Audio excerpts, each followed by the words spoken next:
ओम नमः सदेभ्यः। ओम नमः सदेभ्यः। ओम नमः सदेभ्यः।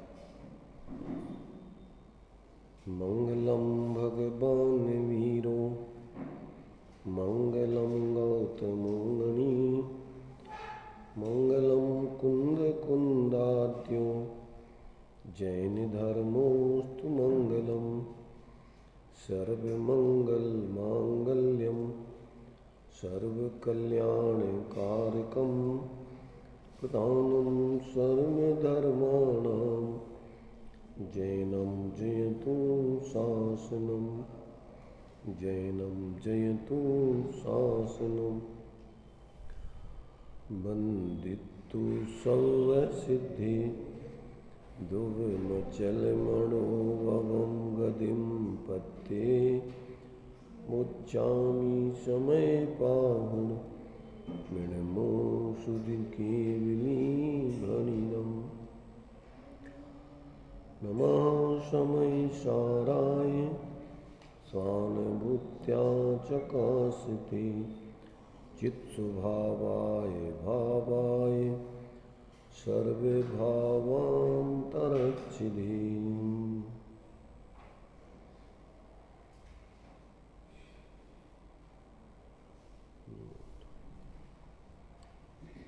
समय सार जी निर्जलाधिकार कलश 154 चलेगा। इसमें आचार्य देव सम्यक दृष्टि के जीवन में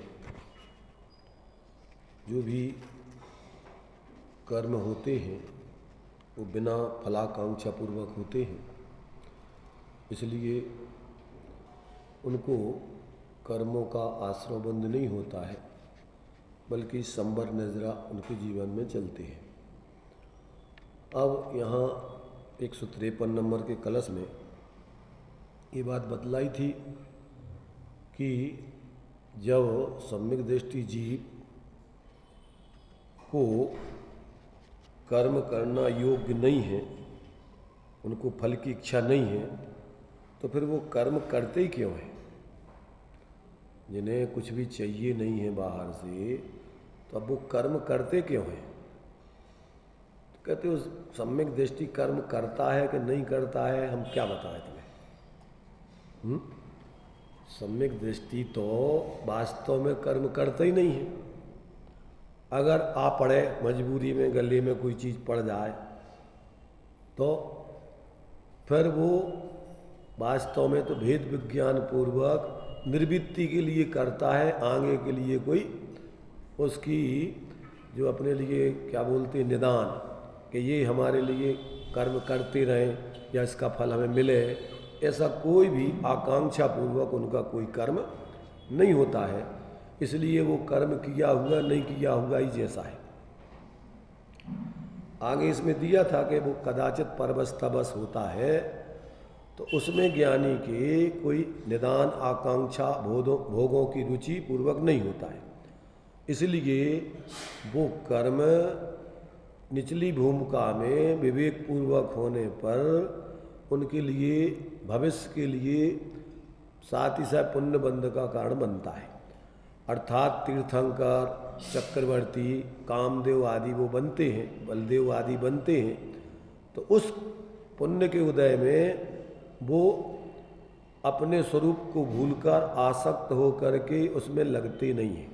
अपने स्वरूप की आराधना करते हुए, उस फल के साथ रहते हुए और उससे यथायोग स्वरूप की आराधना करके, निर्वृत्ति करके, स्वरूप प्रवृत्ति करके उस परम आत्मिक अतीन्द्रिय आनंद को भोगते हुए इस संसार का अभाव करते।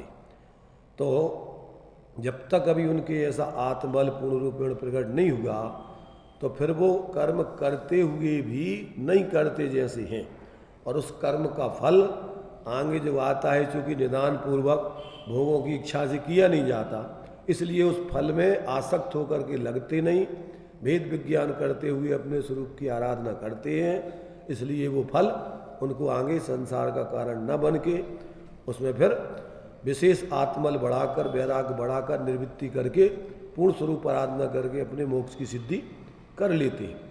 ऐसा जो है अपन को इस 153 नंबर के कलश में स्पष्ट किया था। और जयसेनाचार्य देव की गाथा में भी अपन ने उस बात को पढ़ा था कि अज्ञानी के तो भोग निदान पूर्वक भोगों की कामना पूर्वक होते हैं, इसलिए वो भोग उनके लिए अपने परिणामों की मलिनता और चतुर्गति का बंधन का कारण बनते हैं, नरक आदि का कारण बनते हैं। ऐसा जो है अज्ञानी जीवों के अगर वो धर्म करता है तो कुछ उद्देश्य से करता है, धम्मम भोग निमित्तम, भोगों की कामना से करता है, ख्याति लाभ पूजा आदि के भाव से करता है, इसलिए उसके उदय में जैसे दृष्टांत दिया था रावण आदि जैसे दुर्गति के पात्र होते हैं, उस पुण्य के फल का दुरुपयोग करके और फिर पाप बंद करके नरक आदि के कारण बनते हैं। जबकि ज्ञानी जीव निदान पूर्वक भोगों की कामना पूर्वक करते नहीं हैं, इसलिए उनके लिए जो पुण्य का उदय आता है, और ऐसा पुण्य मिथ्या दृष्टि को तो बनते ही नहीं है। कैसा? तीर्थंकर, चक्रवर्ती, कामदेव, बलभद्र, इंद्र आदि जितने भी जो सम्यक दृष्टियों को जैसा पुण्य बनता है, वैसा मिथ्या दृष्टियों को पुण्य तो किसी हालत में बनते नहीं हैं। तो इसलिए उस पुण्य के उदय में भी वो रचते पचते नहीं हैं, अपने स्वरूप को भूलते नहीं हैं। पूर्व की भाई हुई वैराग्य भेद विज्ञान की भावनाएं वहाँ भी उनकी जागृत रहती हैं, समाधि पूर्वक वहाँ जन्म लेते हैं, इसलिए वहाँ भी उसी अपने स्वरूप की आराधना करते हैं, उस पुण्य के फल में आसक्त नहीं होते। इसलिए उनका बंधा हुआ कर्म वास्तव में उनके लिए परिणामों की मलिनता का और आगे के लिए संसार बढ़ाने का कारण नहीं बनता है। ऐसा जो है इसमें अपन ने पढ़ा था। अब 154 नंबर के कलश में आचार्य देव कह रहे हैं कि सम्यक दृष्टि को इस प्रकार का साहस होता है कि दुनिया विचलित हो जाए फिर भी वो जो है अपने स्वरूप से विचलित नहीं होते। ऐसा साहस, ऐसी निर्भयता आदि वास्तव में करने में सम्यक दृष्टि समर्थ होता है। ऐसी जो है उसकी स्थिति को बताने के लिए आगे 154 नंबर के कलश को अपन पढ़ते हैं। देखिए, कल वैसे इसको अपन ने पढ़ा था परंतु उसका अर्थ वगैरह नहीं किया था, तो आज अपन उसको फिर से पढ़ करके आगे चलते हैं। सम्यक दृष्ट एव साहसमिदं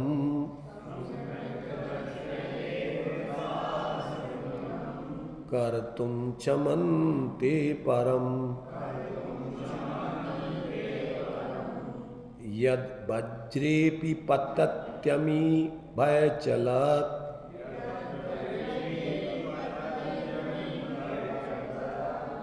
त्रैलोक्य मोक्ताध्वनि सर्वामेव निसर्ग निर्भयतया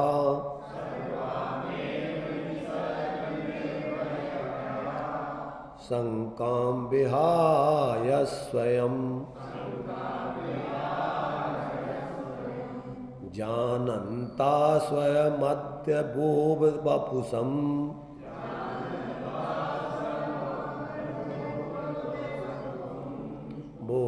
बोधाचवन्ते नहीं।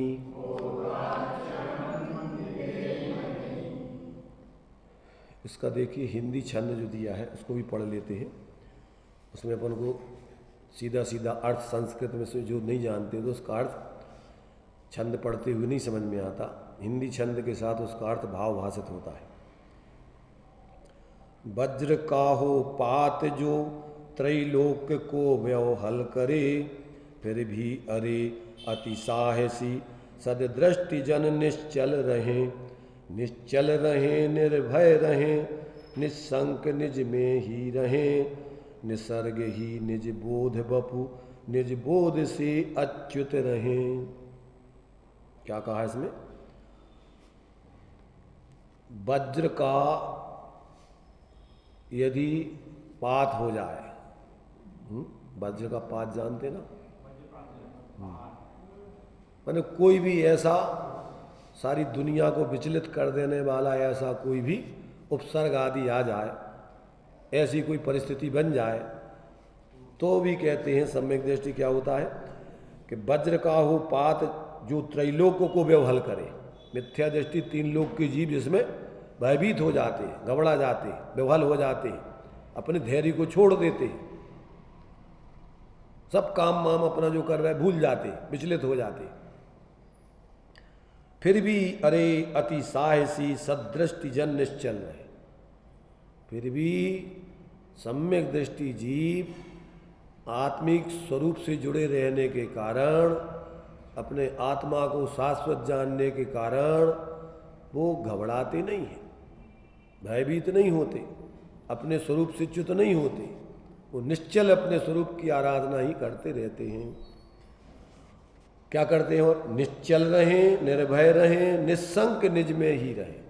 अपने स्वरूप के बल से वे निश्चल रहते हैं, निस्संक रहते हैं, निर्भय रहते हैं। कोई उनको शंका नहीं आती कि हमारा कुछ बिगड़ जाएगा, हमें कोई हानि हो जाएगी। क्यों? कि वस्तु अनादि अनंत है, प्रत्येक वस्तु उसका नाश होता नहीं है। ऐसा अपने स्वरूप का अनुभव करते हुए उससे जुड़े रहकर, क्योंकि आत्मा क्या है? निर्भय स्वभावी है, तो उस निर्भय स्वभावी आत्मा से द्रव्य से जुड़ जाने से परिणति में भी उनकी निर्भयता प्रकट हो जाती। भय तो कसाय है, भय क्या है?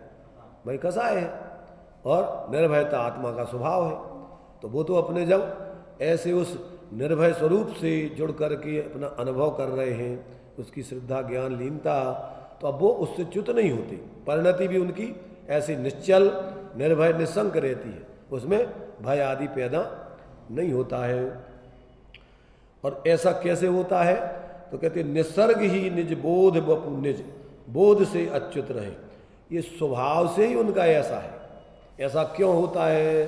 तो कहते वस्तु का स्वरूप है ये, तो उस स्वभाव से ही इस प्रकार से, चूंकि उनका जो आत्मिक ज्ञान शरीर है, ज्ञानी जीव अपना कौन सा शरीर मानते?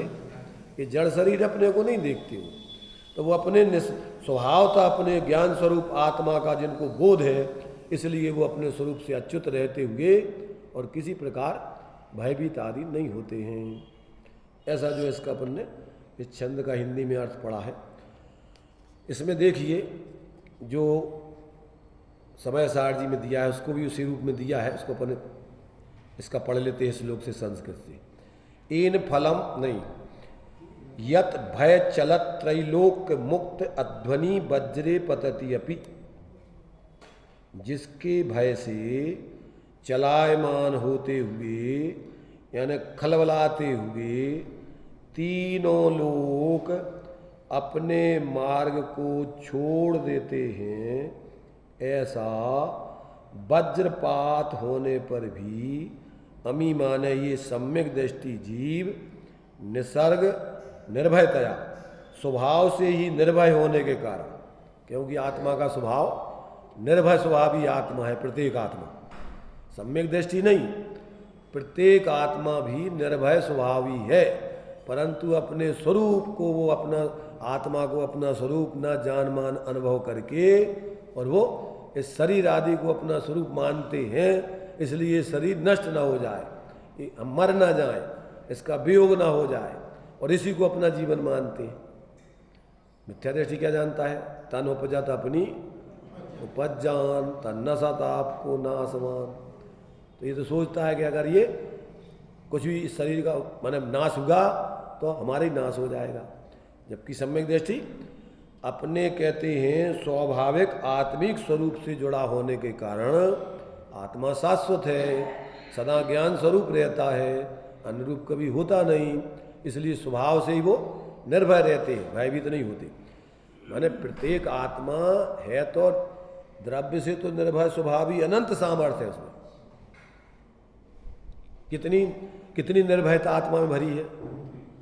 निर्भयता माने निश्चलता, शांतता, निराकुलता, आत्मा का अनंत, जैसे सूर्य में प्रकाश या रत्नों में उसका उजीला उजीला उजीला उजीला उसमें निकलता रहेगा, कब तक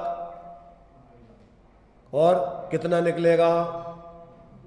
पूरा उसमें उसका वही से बना है, तो पूरा का पूरा वो प्रकाश ही के अलावा और उसमें कोई घटाबड़ी नहीं होगी, कभी कम हो जाए कभी ज़्यादा हो जाए, क्योंकि उसके स्वभाव इस प्रकार घटाबड़ी का स्वरूप है ही नहीं।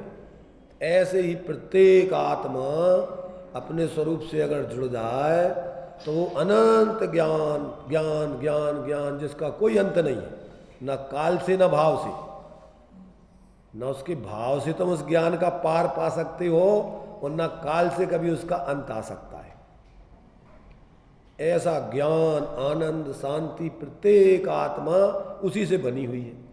अब चूंकि क्या है, अनादिकाल से जीव कर्म के निमित्त से शरीर आदि संयोगों में रह रहा है, असमान जाति द्रव्य पर्याय में रह रहा है, तो उसको भेद विज्ञान नहीं है। क्या नहीं है? भेद विज्ञान कैसे होता है? भेद विज्ञान करने का क्या उपाय है?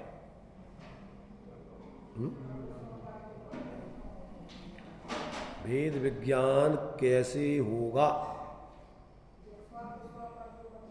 स्व को स्व पर को पर जाने नहीं, ये तो सभी कह देंगे मुंह से।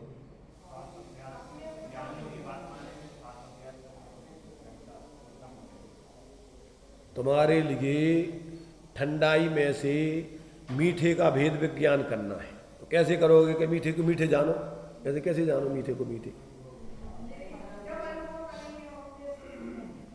अरे भाई, अपन को पहले लक्षणों से भेद विज्ञान होता है। मिली हुई वस्तुओं में अपन ने क्या पढ़ा? लक्षण किसे कहते हैं? तो जी अकेले रटे रटाए रहने के लिए है कि जीवन में प्रयोग करने के लिए? ये अकेले तो जैसे रट लिया और अपन पूछ रहे हैं कि भैया भेद विज्ञान कैसे होगा? संयोगों में मिली हुई चीज में से आत्मा को अलग करना है, तो अब कैसे करें? कि कर लो बस भेद विज्ञान कर लो, हो जाएगा भेद विज्ञान। अरे भाई, जब तक उसका लक्षण तुम नहीं समझोगे, उस लक्षण को ग्रहण करके उसको नहीं देखोगे, तब तक कैसे उसका अनुभव होगा? तो आत्मा का लक्षण क्या है? हा? अरे चेतन को है उपयोग रूप। रात दिन अपन 6 डाला पढ़ते हैं, तत्वार सूत्र पढ़ते हैं। तत्वार सूत्र में कहा था आत्मा का लक्षण उपयोग रूप, उपयोग लक्षणम। तो अपन सिर्फ अकेले शास्त्र पढ़ लेते हैं, रट लेते हैं, पर जीवन में तो उसका प्रयोग नहीं करो तो उससे क्या होगा ये तो बताओ। टेप में भरा है और बोलता रहे, उसको हो जाएगा भेद विज्ञान? अरे भाई, अपन अपने ऊपर लागू करो ना कि अपना लक्षण जानना है, देखना है। अपना लक्षण शरीर नहीं है, अपना लक्षण राग आदिक नहीं है, तो अपन जानने वाले। अच्छा, ये लक्षण कब तक रहता है? द्रव्य का लक्षण द्रव्य में कब तक रहता है और कितने स्थान पर रहता है? कहाँ कितनी अवस्थाओं में रहेगा और कितने प्रदेशों में रहेगा, कब तक रहेगा? अरे वे लक्षण कैसे कहते हैं? क्या गुण कहो या लक्षण उसका? तो ये उसके संपूर्ण भागों में, संपूर्ण अवस्थाओं में पाया जाए, सदा काल पाया जाए, कभी नहीं उसमें से निकले। तो अपन अपने को अभी आत्मा में ज्ञान ज्ञान ज्ञान काय से भरा है? आत्मा काय से बना है? पुद्गल से, स्पर्श रस गंध से, कसायों से काय से बना है आत्मा? और ये कसाय तो अपन पर्याय में अज्ञानता से क्षणिक पैदा करते हैं। जैसे पानी में उष्णता उसका स्वभाव नहीं है, तो अपन तो पर का संयोग करो तो पर्याय में आगंतुक है उष्णता, तो ये विभावपना उसका दोष है। पर स्वभाव क्या है उसका? शीतलता, निर्मलता, तरलता, ये उसका स्वभाव। सदा काल पानी उसी रूप रहता है। अगर उसका पर का अवलंबन न कराया जाए तो क्या होगा? तो बिल्कुल जैसा है पानी में से रहता। ऐसे ही आत्मा अगर पर का अवलंबन न करे, कर्म शरीर आदि में एकत्व मत। अवलंबन माने क्या? देखो, वैसे तो संयोग रूप में सारे द्रव्य इस लोक में, सारे द्रव्य एक स्थान पर रह रहे हैं। कहाँ रह रहे? जहाँ आकाश के प्रदेश में आकाश है, उतनी धर्म द्रव्य है, अधर्म द्रव्य है, आकाश द्रव्य है, काल द्रव्य है, जीव द्रव्य है, सारे द्रव्य है। परंतु अपने अपने प्रदेशों में रहते हैं, अपने अपने गुणों में रहते हैं, अपने अपने द्रव्य में रहते हैं, अपनी अपनी अवस्थाओं में। क्यों? कि प्रत्येक वस्तु अपने स्वरूप से रहती है, पर रूप से नहीं रहती। उसका स्वभाव है। अस्ति नास्ति नाम के उनमें धर्म है। कौन सा धर्म है? अस्ति माने अपने स्वरूप में बने रहना। कौन बनाएगा उसको? तो स्वभाव है उसका, धर्म अनादि अनंत होते धर्म, तो वो तो रह ही रहा है। अब अपन को क्या कर रहा है? भ्रम है अपन को। जैसे अपन शरीर में पहुंच गए हो, शरीर अपने में आ गए हो हैं, परिवार कुटुंब रुपया पैसा हमारे में घुस गए हो, हमारे बन गए हो, हम उनके बन गए हो, बन गए क्या? देखो भाई, सम्यक दृष्टि भी अभी संसार में रहता है, रहेगा कि नहीं? निचली भूमिका में रहेगा संसार में कि नहीं रहेगा? संसार संयोगों में रहेगा और अभी कसायों में भी रहेगा, पर कसायों में एकत्व बुद्धि नहीं करेगा, संयोगों में एकत्व बुद्धि नहीं करेगा, कसाय को अपना स्वभाव नहीं मानेगा, उसको हे जानेगा और स्वरूप अवलंबन करके उसको क्रम से पर्याय से अभाव करके पर्याय में शुद्धता प्रकट करेगा, ये काम करेगा। तो अभी निचली भूमिका में अपन घर में रह रहे, परिवार में रह रहे, खान पान कर रहे, समझ रहे, सब होगा, परंतु क्या नहीं होगा? उसमें एकत्व ममत्व नहीं होगा, उसमें अहंकार ममकार नहीं होगा, उसमें स्वामित्व कर्तृत्व नहीं होगा कि इनका मैं करता धरता हूँ, ये मेरे हैं, मैं इनका हूँ। इसका नाम धर्म है। देखो, अकेले इतने पढ़ लेने सुन लेने की बात नहीं, 24 घंटे ऐसा होशपूर्वक जीवन, सम्यक दृष्टि प्रति समय जहाँ रहता है वहाँ ऐसा जीता है, इसलिए वो धर्मात्मा है। मंदिर में नहीं, नरक में भी रहे वो, तो भी ऐसे धर्मात्मा है वो, स्वर्गों में भी है, चक्रवर्ती है, सब राजपाट कर रहा है, 96,000 रानियों के संगे रह रहा है, परंतु क्या जान रहा है वो? अपन जानने वाले हैं, ये सब अपने से भिन्न है, तो उसमें एकत्व मत नहीं है, कर्तृत्व स्वामित्व नहीं, सिर पे बोझा नहीं है उसकी। अरे होता स्वयं जगत, सबका परिणमन, सबकी परिणति जड़ चेतन की अपने अपने में हो रही, तब हमारे लिए उसकी क्या चिंता है ये तो बताओ। और अपन को क्या रहता है, अब ऐसा हो जाए, अब ऐसा हो जाए, ये मकान और हमारा हो जाए, इसको खरीद लूँ, उसको खरीद लूँ। अरे विक्षिप्त, तेरी बुद्धि खराब हो गई, तीव्र कसाय कर करके मर के वहीं पर कीड़ा मकोड़ा बन जाएगा, मायाचारी करके पैसा इकट्ठा करेगा तो क्या बनेगा बताओ? अरे तुझे होश ही नहीं है ना, अनादि अनंत जीव कभी पररूप होता ही नहीं, या होता है क्या? अब तो कब अपन को भेद विज्ञान कर पूर्वक कब जीना, कौन से समय जीना? 24 घंटे स्वभाव है जीव का, जीव का स्वभाव है अपनी अस्थि में रहना और पर के अभाव रूप रहना, ये तो उसका स्वभाव है। ऐसा स्वभाव जब अपन को अंदर में अपन समझ लेते हैं तो अपन को कोई मेहनत करना क्या भाई? ये तो जैसे सूर्य को स्वपर प्रकाशन करने के लिए कितनी मेहनत करना पड़ती है? अपन को भी पर को पर जानते हुए, अपने को अपने जानते हुए अपन को कितनी मेहनत। अभी अपन को अभी सब हो ही रहा ना, अपने ज्ञान में सब झलक रहा है कि नहीं, कि अपने में आ रहा है कि अपन उनमें जा रहे हैं, परंतु क्या हो रहा है? कल्पना मिथ्या करता रहता है। जो मंदिर हमारा बन गो, ये भगवान, ये मूर्ति हमारी हो गई, ये भगवान हमारे हो गए। अरे पागल, कौन हो गया तेरा? उनने तुम्हें ये बताया, भगवान ने, शास्त्रों ने, गुरुओं ने, कि कोई किसी का नहीं होता, सब अपने अपने में रहते हैं, कोई किसी में जाते ही नहीं। ऐसा भेद विज्ञान पूर्वक जीवन जीने का नाम धर्म है। अब कछु भी आओ, जल्दी जल्दी जल्दी जल्दी जल्दी जल्दी जल्दी जल्दी जल्दी पढ़ो भैया, जल्दी चलो जल्दी। कितने मर रहे हैं तुम, ज्यादा बताओ कहाँ जा रहे हैं? इतने चाहे इतने सुनो, इतने पढ़ो, और चाहे घर जा रहे हो तो उतने भी भेद विज्ञान पूर्वक जाओ कि ये क्रियावती शक्ति से पुद्गल अपनो परिणमन कर रहा है, अपन अपनी क्रियावती शक्ति से क्या निमित्त नैमित्तिक संबंध पूर्वक परिणमन, सबका दोनों का परिणमन अपने अपने में हो रहा। अपन चलने का राग कर रहे हैं, क्या कर रहे हैं उसमें? ज्ञान राग तो मेरो मिलो, और चलनो फिरनो तनु को भयो। कौन चल फिर रहा हो? शरीर चल रहा हो, अपनो क्रियावती शक्ति अपने में प्रवृत्ति हो रही। देखो भाई, बहुत सहज सरल है। घर पे रहो, मंदिर में रहो, दुकान पे रहो, कहीं भी रहो, धर्मात्मा को कोई समस्या नहीं है। क्या है समस्या है भाई? भेद विज्ञान पर पूर्वक जीने का नाम धर्म है। तो अब तुम जहां होते भोजन कर रहे, तो भोजन में क्या करने? भोजन में जानने हैं क्या करने हैं तुम्हें?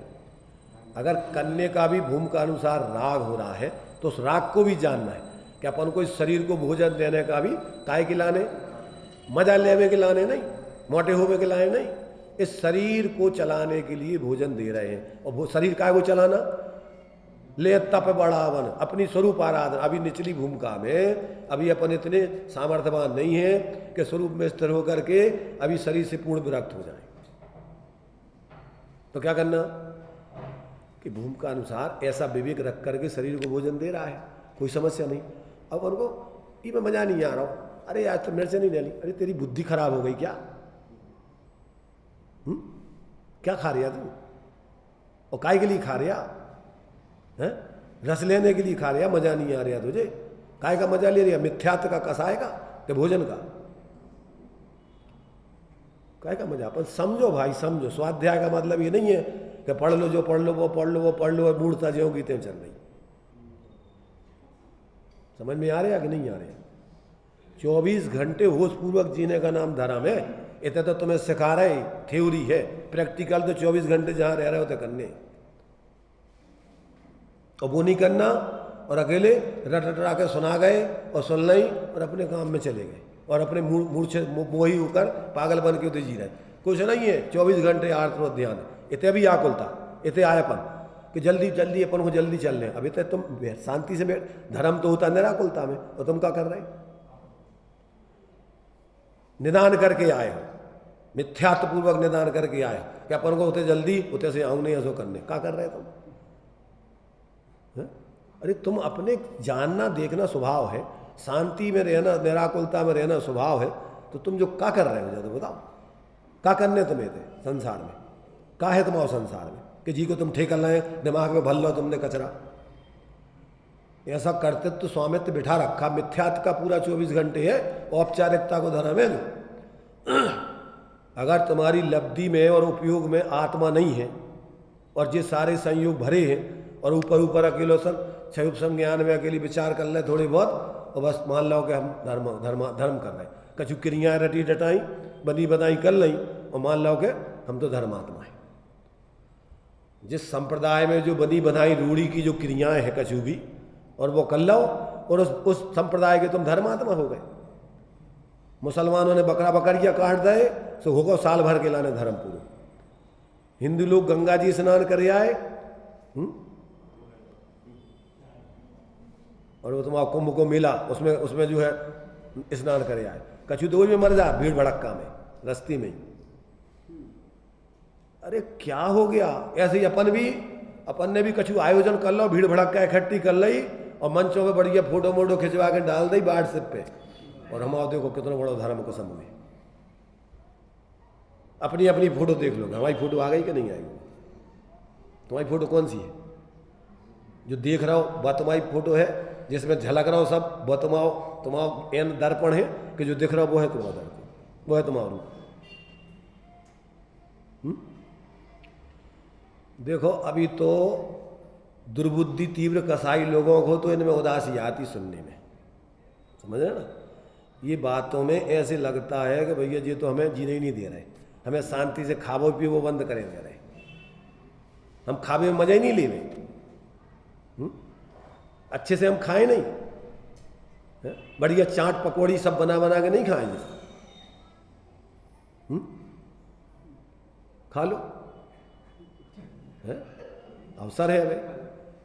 कहते जब तक तेरे पुण्य का बीता नहीं करा तब तक तुझको माफ है, भोग ले। ये की बात का हुई है, तो वही कचौड़ी वही में कीड़ा बन जाएगा अगर अभक्ष भक्षण करेगा तो,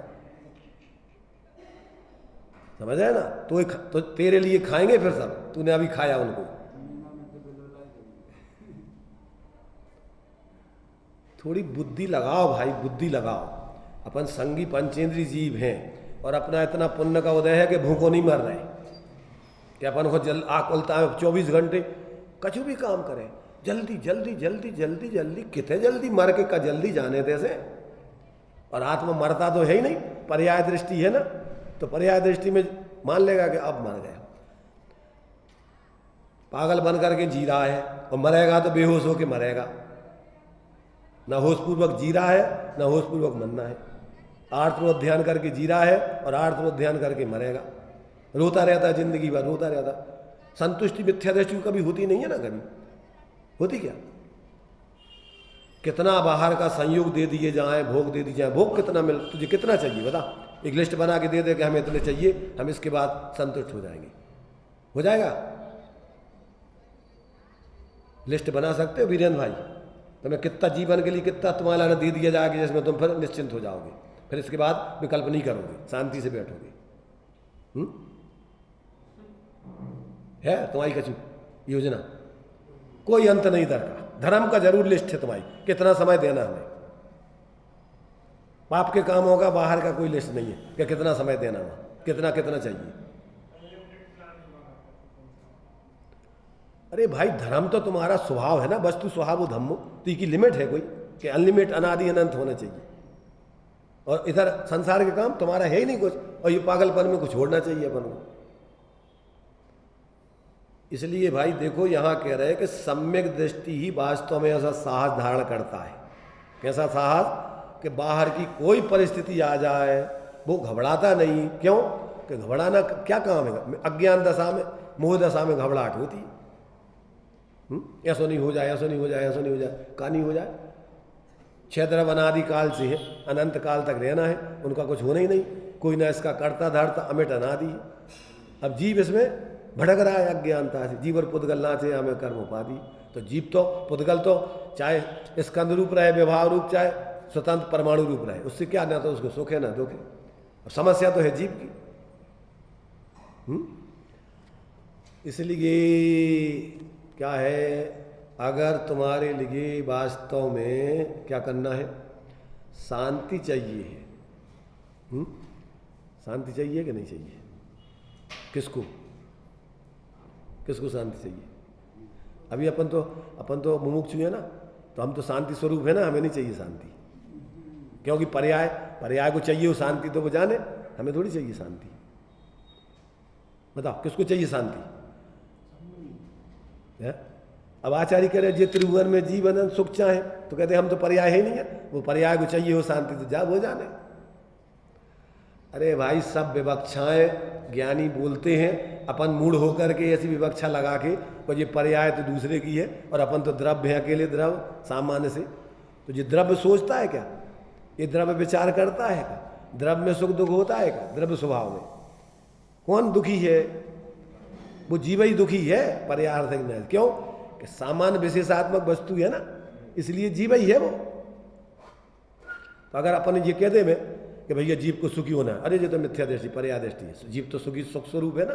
सुखी किसको होना? सुखी नहीं चाहिए हमें, सम्यक दर्शन नहीं चाहिए, मोक्ष नहीं चाहिए। क्यों? कि आत्मा तो बंद मोक्ष से परे है। अरे ये मूर्ताएं अपन ने भर रखी हैं, कुछ नहीं है अकेला।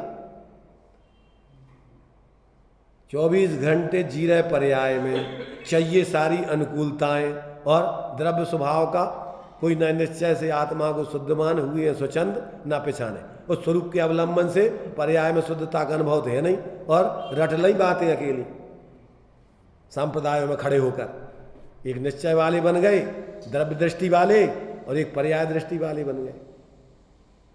एक में पर्याय में भैया सब अशुद्धि है पर्याय में, अभी हमें शुद्ध होना है, तो भाई पर्याय कि भैया द्रव्य अपना जो है अनादि अनंत एक रूप है, और ये पर्याय में स्वरूप को भूल करके अशुद्धि पैदा हो रही, ये अपना स्वरूप नहीं है।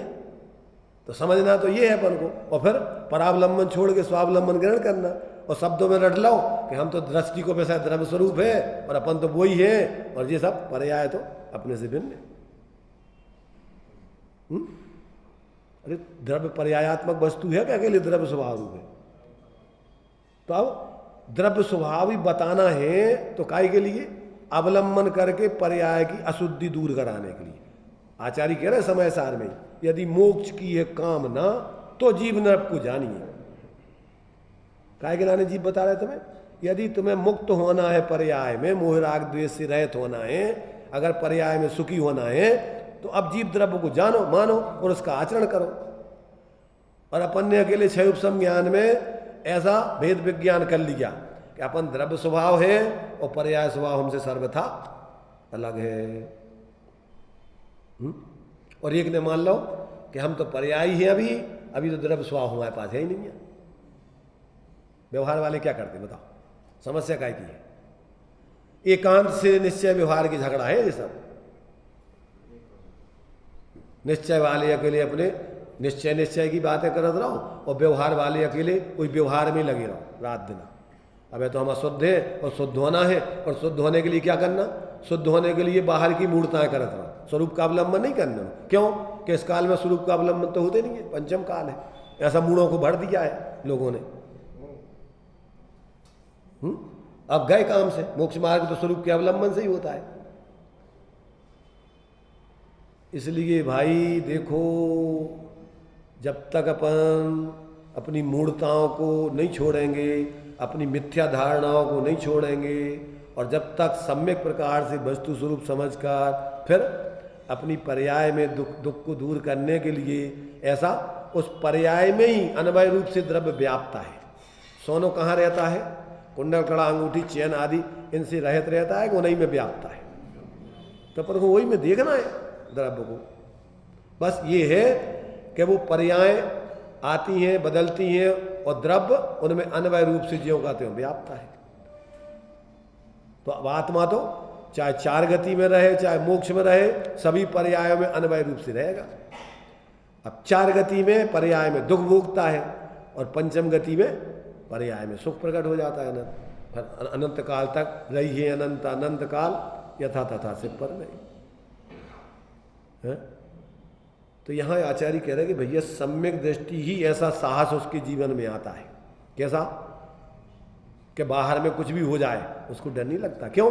कि उसने अपने द्रव्य स्वभाव को पर्याय में ग्रहण कर लिया, अनुभव कर लिया, उसके अवलंबन से जी रहा है। इसलिए पर्याय भी निर्भय रहती है, भयभीत नहीं होती है। क्यों? कि वो स्वरूप नहीं है ना। पर्याय को स्वभाव को भय करना स्वरूप है, और द्रव्य स्वभाव है तो भय अवस्था कथनचित अलग है।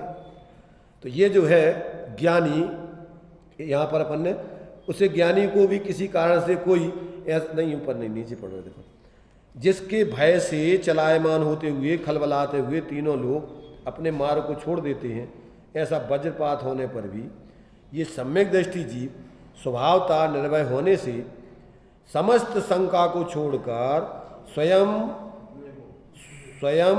स्वम अवध्य बोध बपुसम जानंता। स्वयं और स्वम, स्वयं माने स्वयं ही, और स्वम माने अपने को। स्वयं माने पर्याय में, और स्वम माने द्रव्य स्वरूप को। क्या करता है वो? स्वयं माने पर्याय और स्वम माने द्रव्य। तो स्वयं अपने को यानी आत्मा को, ये दोनों चीजें स्वयं में आ गई, समझ आए ना।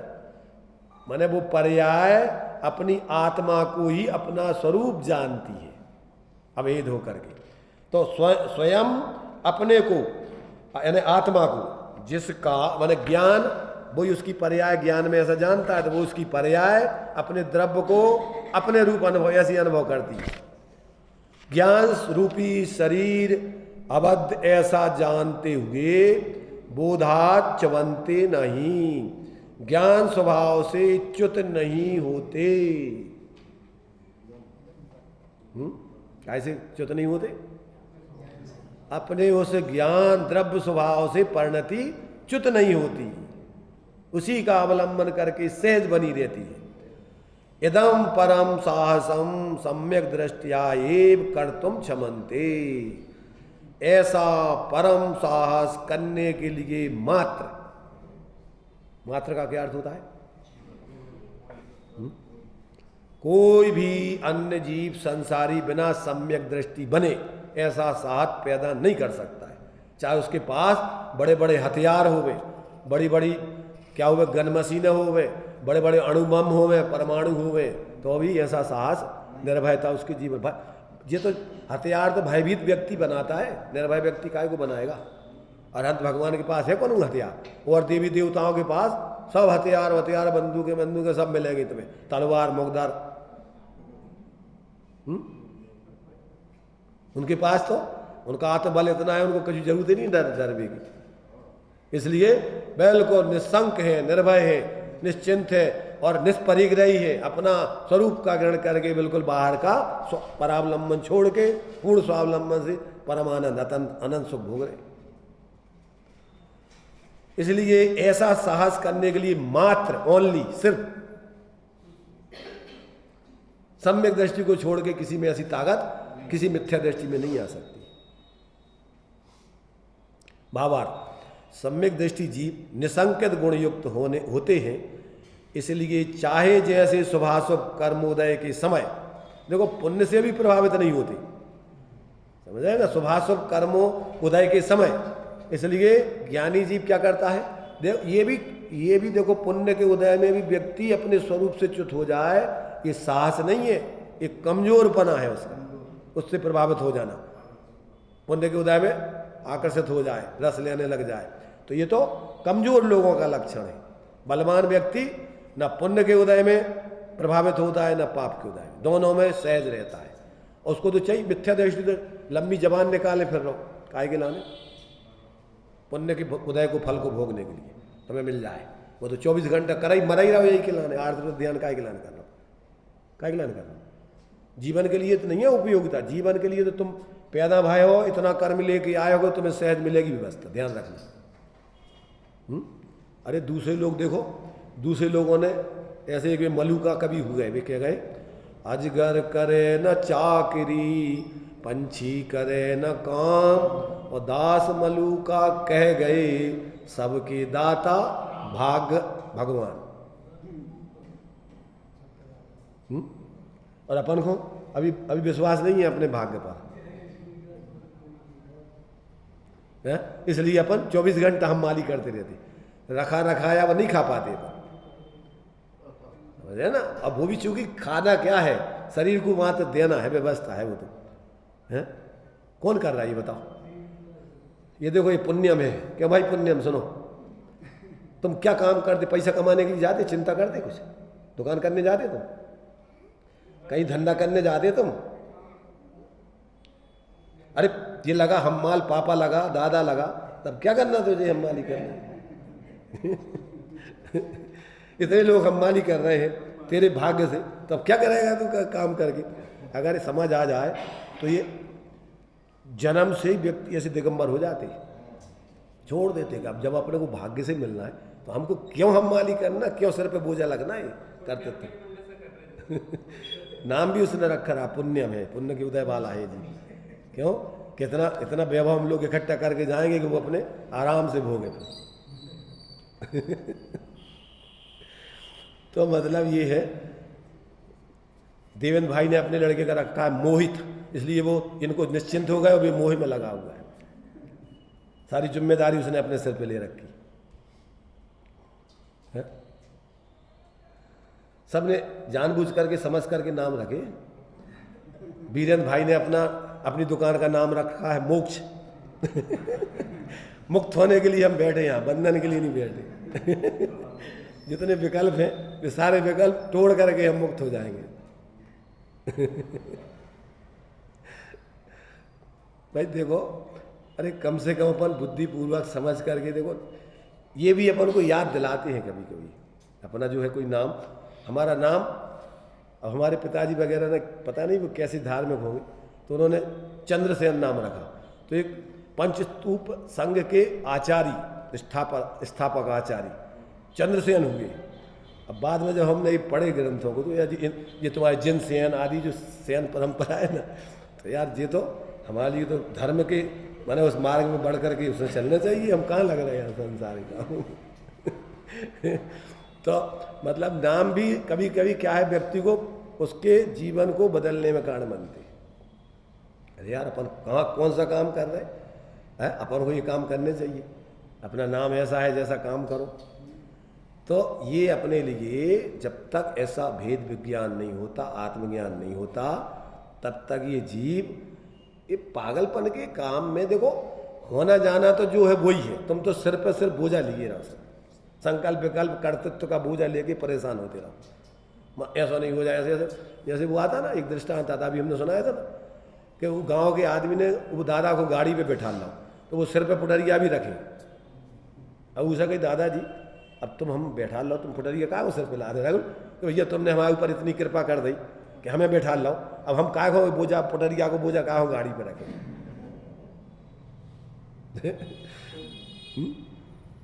क्या होता है, मैंने अपन जो है व्यर्थ में ही, उससे क्या होना तुम्हारा, क्या होना ये बताओ। तुम्हारा वो बोझा तो अपने आप ही जो है, तुम तो जबरदस्ती को ढो रहा है, कछु लेना ना देना, ऐसे प्रत्येक व्यक्ति, प्रत्येक पदार्थ का परिणमन तो स्वयं ही हो रहा है, होना है, होता रहा है, और अपन सोच रहे हैं कि हम करा रहे हैं, हम पाले मोड़ी मोड़ों को, हम सादे दुकान, अगर हम दुकान नहीं चलाएंगे तो बर्बाद हो जाएगी भाई। क्या हो गया? एक क्षण नहीं लगेगा और काम मरमरा के पैदा हो जाओगे, और आसक्ति से, मायाचारी से मरोगे तो नहीं चूहा वूहा बन जाओगे। वे लोग तुम्हें घर में से पिंजड़ा में बंद करके निकाल के फेंकाएंगे बाहर। मायाचारी करके तुमने अभी चूहों को नहीं रहने दिया उस मकान में, समझ रहे ना? तुम्हारा स्वामित्व तुमने जमाया, तो उसको धोखे से पिंजड़े में रोटी दे करके धोखे से तुमने उसको ले गए तुम, तो तुम्हारे संग क्या होगा भाई? मायाचारी तुमने दूसरे को ठगा, तुम्हारे संग जो तुमने किया व्यवहार वही तुम्हारे संग होगा। उसमें क्या शक है कोई है भाई? जैसा करोगे आत्मनः प्रतिकूलानि परेशान न समाचरित। ज्ञानी क्या कहता है कि जो तुम्हें बुरा लगता है वो तुम भी किसी दूसरों के साथ में ऐसा व्यवहार नहीं करो। तो ये जब तक तत्व ज्ञान नहीं होता तब तक ये जीव, तो ऐसा कहते हैं वास्तव में सम्यक दृष्टि जीव निसंकित गुण युक्त होते हैं, इसलिए चाहे जैसे शुभाशुभ कर्मोदय के समय भी वे ज्ञान रूपी परिणमित होते हैं, जिसके भय से 3 लोक के जीव कांप उठते हैं, चलायमान हो उठते हैं और अपना मार्ग छोड़ देते हैं। अपना मार्ग छोड़ देते मतलब जो काम वगैरह मोह से कर रहे होते वे सब छोड़ छाड़ के भाग जाते हैं, भागने लगते हैं। अब क्या करें? भूकंप आता है तो क्या होता है? घर मकान छोड़ छाड़ के जो करेगा दौड़ लगाते हैं।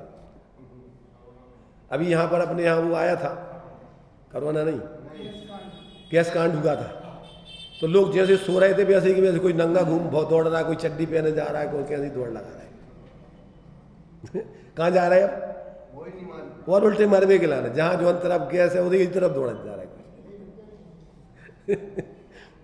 तो अब भयभीत होने से बच जाओगे क्या? और जो लोग थोड़े निशंक होकर सोते रहे पल्ली ओढ़ के, वे सब बच गए।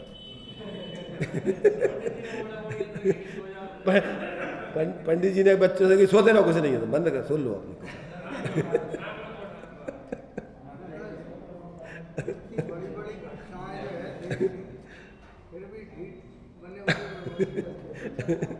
तो अपन जो है देखो, जब तक जीव को वास्तव में ऐसा वस्तु स्वतंत्रता का और उसकी शाश्वतता का बोध नहीं होता तब तक रात दिन परेशान है, संकल्प विकल्प। और धर्म है निर्विकल्प रहना, शांत रहना, निराकुल रहना, ज्ञाता दृष्ट रहना। अब पढ़ता रहता है और काम भी चल अभी सुन रहे, और अभी देर नहीं होगी, अभी टाइम देखेगा, घड़ी देखता रहेगा, और इसके बाद जल्दी चलो। कहो बीच में ही जल्दी में को पैर लग फटक के को गिर जाए, अस्पताल में भर्ती हो जाए, पैर में ठोकर लग जाए और सिर फूट जाए तो अस्पताल में भर्ती। फिर तेरी दुख कहाँ जा रहा था, अब कहाँ जा रहा है, कहाँ से पहुँच गया तू? जल्दबाजी में तो लौकिक काम भी बिगड़ते हैं। अरे भाई, सब काम अगर तुम्हें ज्ञान होवे तो आकुलता का क्या काम है? 24 घंटे तुम्हें निराकुलता में जीना है, सहजता में जीना है। समझदार व्यक्ति आकुलता नहीं करता। धंधे पानी में भी अगर मान लीजिए जो शालीन व्यक्ति होता है, घाटा लग गया, कुछ हो गया, तो भैया ठीक है लग गया, अब क्या करना है, अब क्या करोगे तो? घाट और काय का घाटा? कल्पनाओं का घाटा है। काय का घाटा है? तुमने रखा सामान, और पहले अब कल तक जो है उसकी रेट अच्छी बढ़ गई थी और आज जो है उसके उतर गए, तो कितने घाटों लग दो तुम्हें? सामान तो तुम्हारे पास जो को त्यों रखो, कितने घाटों होगा? है दिमाग में लग गो कि अरे यार ये तो है 100 रुपये पूरा के हिसाब से घट गया, इतना माल रखा था। अथवा अब मान लीजिए सोना है, अब उसमें जो है अपन को मान लीजिए इतने % इतना कम हो गया, तो अब इतने तोला कम हो गया, तो अब कितने हिसाब लगा लेगा। 5 किलो सोना रखा है तो अपने लिए तो इसमें तो 5 लाख का घाटा हो गया। है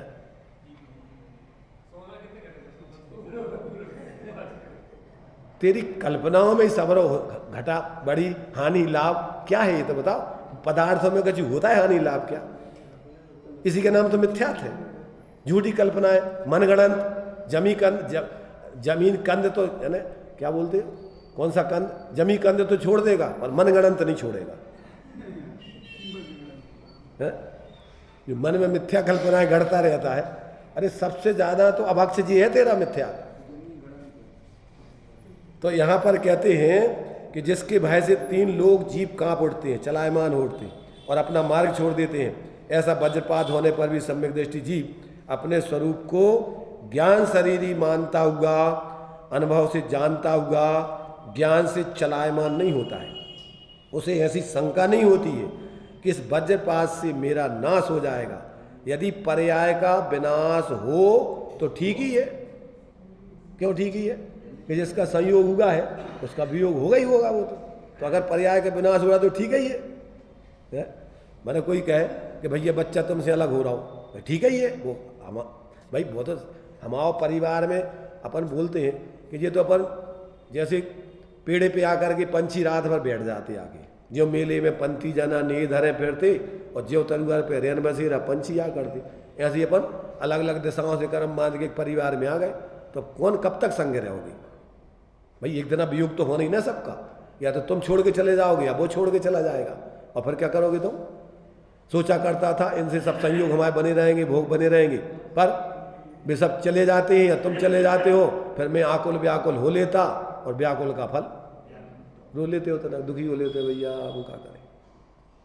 तो ये जो है ऐसी शंका ज्ञानी को नहीं होती। वज्रपात से भी मेरा नाश नहीं होगा।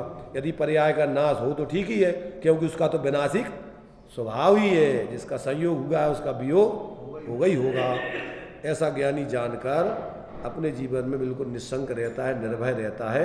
किसी प्रकार की उसको आकुलता नहीं होती। कोई परिस्थिति आ जाए, चाहे पुण्य का उदय हो चाहे पाप का, वो सब अपने से भिन्न जानकर सहज रहता है।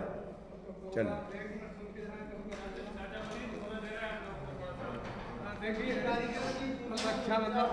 रक्षाबंधन का पर्व है, तो शांतिनाथ जिनालय में, श्री मंदिर जिनालय में ऊपर